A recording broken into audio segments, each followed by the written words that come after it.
Hi, I'm John Townsend, and welcome to this week's Q&A.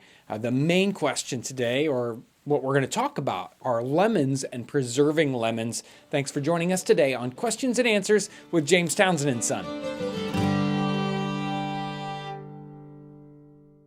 So we got several really interesting comments, some questions that had reference to lemons, both on the scurvy episode and last week's Q&A. Lemons just keep coming up, so we're going to talk about lemons today. Here is this comment that came in the scurvy episode. This is Rockland's Farm. She says, "Hi, John and Kevin. Would candied citrus peel assist in the prevention of scurvy? I know various citrus fruits were utilized, but wasn't sure if the candied peels would help for long-term storage of a preventative." Interesting comment here. That, when you look at the way they candied the lemon peels in the 18th century, they boiled them, they let them cool, they soaked them, they boiled them. I mean, they are very processed. And so I believe that very little of the actual vitamin C would have survived that. You definitely don't hear about them talking about using it as a scurvy preventative. It's really just a flavor kind of a thing going on. So no, I don't think you're going to find any vitamin C left, and they didn't talk about that. Here's Ann Weigel. This is on the last Q&A. Preserving lemons. I doubt that Americans ever did this, but in the Middle East, also Morocco, they take lemons, quarter them without detaching the quarters, squeeze and mash them into a jar with juice, salting them as they go along. Vitamin C is preserved, and the Moroccans put them in a stew with chicken and olive. And then there's this a reference to Alan Villers, a great seaman, when sailing on a dhow, tells us about a captain buying a huge net full of lemons and preserving them this way to sell at the next port of call.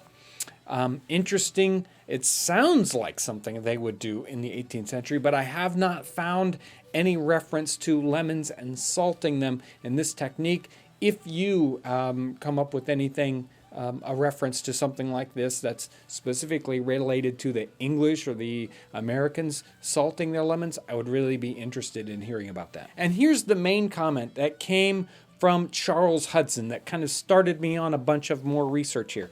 And we kind of work back and forth on this. He starts off with, "Hi, John.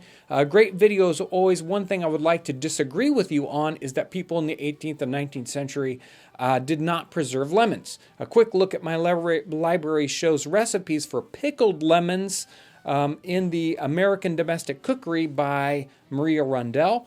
I also find recipes for preserving lemons in English cookbooks of the 18th and early 19th centuries as well." And so I started digging on this, and specifically looking for the pickled lemons. And the pickled lemon recipe, while it preserves lemons, it definitely turns the lemons into something completely different than what you would think of as a lemon. You wouldn't use those pickled lemons as a substitute for fresh lemons. They were pickled lemons when you got done. They were something completely different. Very interesting in a way to preserve it, but not the same thing. But we also started doing some digging on these preserving the lemons, more like how you would use a lemon in a recipe.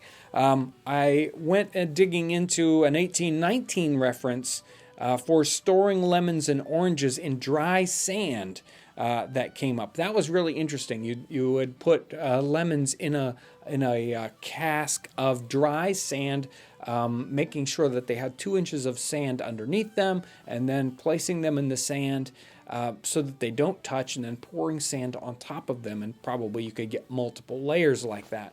That was an 1819 reference. Apparently, you can find that a little bit earlier, say maybe 1810 or the very first part of the early 19th century. Again, this was storage for just a month or two. It wouldn't last a long time.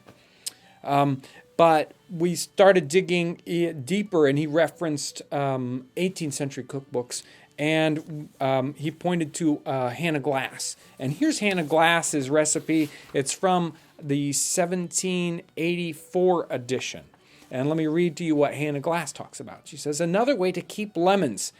take the fine large fruit that are quite sound and good and take a fine pack thread about 1/4 of a yard long, run it through the hard nib at the end of the lemon, and then tie the string together and hang it on a little hook in an airy, dry place. And so do as many as you please, but be sure they don't touch one another or anything else, but hang as high as you can.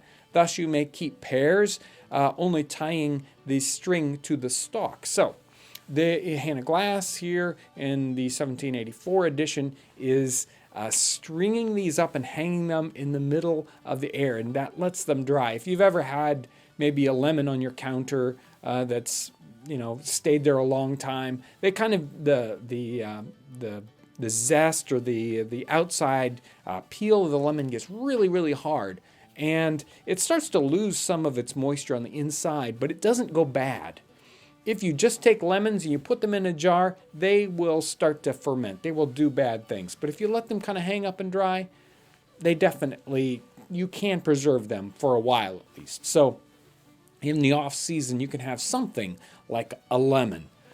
Very, very interesting. I'm glad that Charles pointed that out. Some of these Q&A questions, I'm just answering them off the top of my head. Some of these things, when you really want to research them, you want to answer them as well as you can. It may take several hours to kind of dig these things out. So whenever you hear something, it's like, John, I'm not sure about that. Hey, send a comment. I would love to see it. It helps us all learn a little bit more about what we're trying to find out here. Great questions, great comments. I want to thank everyone for all the outpourings and wonderful comments and questions.